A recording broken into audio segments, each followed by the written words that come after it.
চলে যায়। জিমিন রুমে বিছানার উপরে বসে আছে। জিসা জিমিনকে দেখে হাসছে আর বলছে, সুগা ভাইয়া তো আজকে শেষ, কাম সারছে, কি সুন্দর লাগছে ভাবিকে। জিমিন লজ্জা পেল। সে অন্যদিকে ঘুরে তাকালো, তে হাসলো আর মনে মনে ভাবলো, আসলে এই অনুভূতিটা খুব সুন্দর হয়। সুগারা 10টার দিকে চলে গেল। দুই পরিবারের কথা শুনে বোঝাই যাচ্ছে তারা সবাই এই বিয়ে মেনে নিয়েছে, কিন্তু এখনো সঠিক জানা যায়নি। তে তো ছিল না নিচে, যাও একবার শোনার জন্য নিচে নেমেছিল। জাঙ্কুক ধমকে উপরে পাঠিয়ে দিয়েছিল। জিমিন বিছানায় বসে, তে হ্যাঁ নাকি না কিছু বলেছে ওরা? তে তখন জিমিনকে বলল, না কেন বলবে, আমার ভয় হচ্ছে। তে জাঙ্কুক কই? আমি কি জানি। জিমিন নিজে জাঙ্কুককে কল লাগালো। জাঙ্কুককে বলল উপরে আসতে। জাঙ্কুক আসলো খানিকক্ষণ পরেই। জিমিন অস্থির কণ্ঠে জাঙ্কুককে প্রশ্ন করলো, কি কথা হলো, কি হবে? জাঙ্কুক হালকা হেসে বলল, এত তারা তোর চলে যাওয়ার? ব্যাস, জিমিনের মন খারাপ হয়ে গেল। জাঙ্কুক বলল, কিছুদিনের মাঝে বিয়ে ডেট ফিক্স করা হবে। ইউনো তো লাফাতে শুরু করেছে। জাঙ্কুক আজ 6 দিন যাবৎ বাড়িতে নেই। সে যে ঢাকায় গিয়েছে তা আসার আর নাম গন্ধ নেই লোকটার। তে অবশ্য অনেকবার কল দিয়েছে জাঙ্কুককে, তাতে কি? কল আর সম্মুখীন হওয়া তো এক না। একদম না, কলে তো শুধু তার জাঙ্কুকের ভয়ে শোনা যায়, আর সেই মারাত্মক মায়াবী হ্যান্ডসাম ফেস তো দেখা যায় না। এবার ফিরলে অবশ্যই আমি জবাব দিব তাকে। জবাব হবে হ্যাঁ, পৃথিবীর সবচেয়ে বড় হাসি উপহার দিয়ে বলবো, হ্যাঁ আমি আপনাকে ভালোবাসি, আমি এই বিয়েতে রাজি, এক পায়ে রাজি। যখন বলবেন তখনই বিয়ে করে ফেলবো, কিন্তু তার আগে আপনাকে আমাকে প্রপোজ করতে হবে। নিজের মুখে বলতে হবে যে তে আমি তোমায় ভালোবাসি আর সারা জীবন একসাথে থাকতে চাই। ব্যাস, তাহলেই হবে। সকলেই তার হবু বউকে প্রপোজ করে, তাকেও করতে হবে, না করলে বিয়েও ঝুলে থাকবে।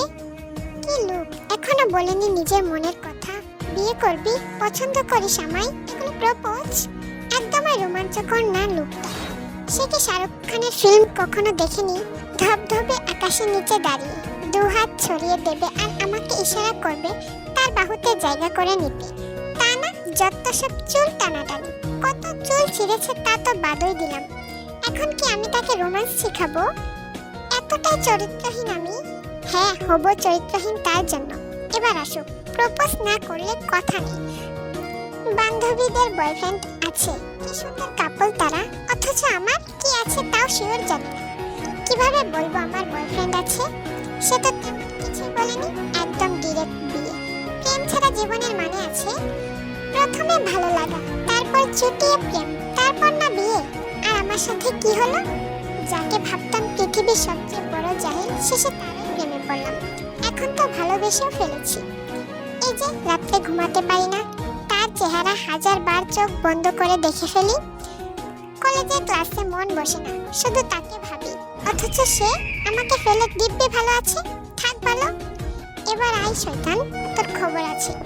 এইসব কথা মনে মনে ভাবছিল তে। জিমিন আর সুগার সেই ঝগড়া লেগেছে। সেটা হচ্ছে সুগার এক্সকে নিয়ে। আজ সারাদিন জিমিন না খেয়ে আছে। জিমিনের কান্নাকাটি দেখে আরেক সুগাকে কল দেয়। সুগা মাফও চেয়েছে, লাগাতার বলছে ভুল বোঝাবুঝি হয়েছে চাচু, ঠিক হয়ে যাবে। এদিকে জিমিন কথা বলতে নারাজ, একদম শক্ত আওয়াজে তার জবাব, কথা বলবো না আমি ওর সাথে, ও যাক, ওই মেয়েকেই বিয়ে করুক। সুগার অবস্থা নাজেহাল। তাকে কতবার কল করেছে বলার বাহিরে। তার একটাই কথা, প্লিজ দে, হেল্প মি, জিমিনের সঙ্গে কথা বলাই দাও। I will manage. কিভাবে ম্যানেজ করবেন? জিমিন আপু তো কথাই বলতে চাচ্ছে না। তে তো সুগার দোষ দেখছে না। জিমিন তো জানতো তার এক্স রয়েছে, জানার পরেই রিলেশনে গিয়েছে। এখন হঠাৎ দেখা হয়, সুগা তার এক্সের সাথে ছবি তুলে পোস্ট করেছে। সেই ছবি এক্স তার ফেসবুক অ্যাকাউন্টে ছেড়েছে। সেটা আবার জিমিন দেখে ফেলেছে। এখন তো জিমিন রেগে শেষ। সুগার কথা হচ্ছে মেয়েটি তার এক্স, অতীত, বর্তমানে তার জীবনে কোনো জায়গা নেই। সে শুধু একটি ছবি তুলেছে, এটুকুই। অথচ জিমিন মানতে নারাজ। এখন এই ঝামেলা থেকে একমাত্র জাঙ্কুককে উদ্ধার করতে পারবে। তে মনে মনে ভাবে, জাঙ্কুক ভাইয়া তো খুব বিজি। তারপরও তে জাঙ্কুককে কল দিল। এবার রিসিভ হয়েছে। কি হয়েছে বল। জাঙ্কুকের এমন উত্তর শুনে তে একটু ভরকে গেল। তে মনে মনে ভাবলো, সারাটা দিন একটা কলও দিল না, যা আমি দিলাম। বলতেছে কি হয়েছে বল। মন তো চাচ্ছিল কলটা কেটে দিই।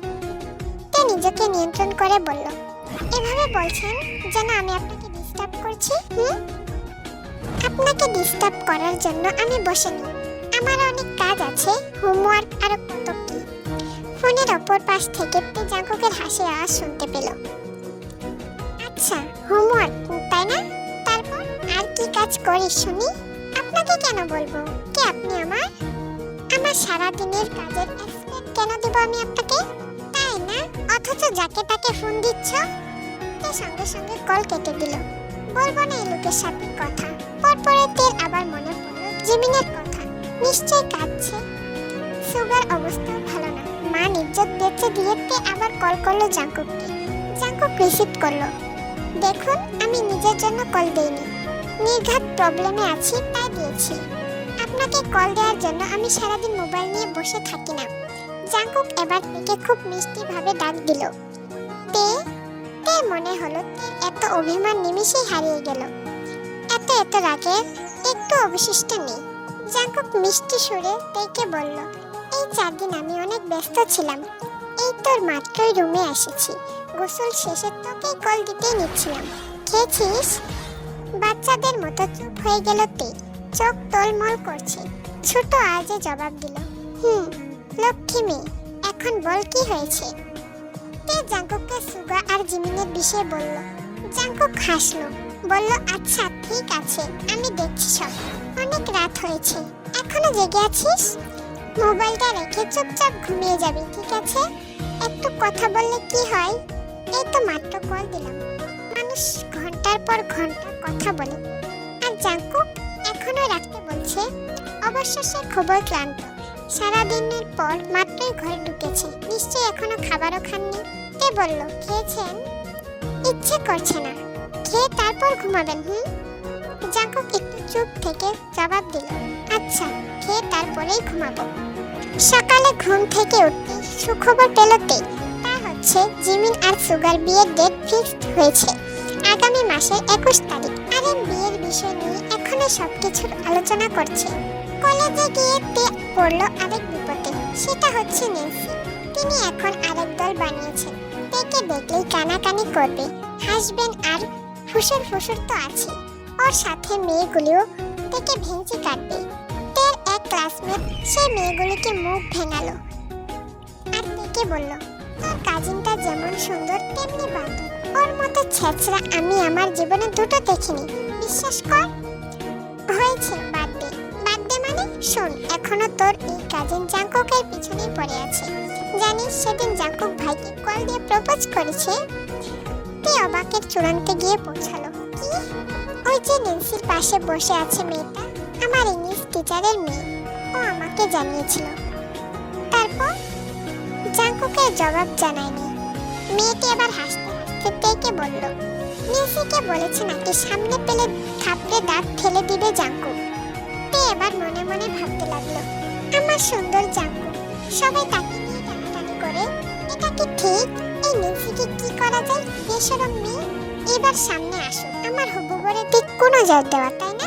আঙুল দিয়ে চোখ তুলে ফুটবল খেলবো।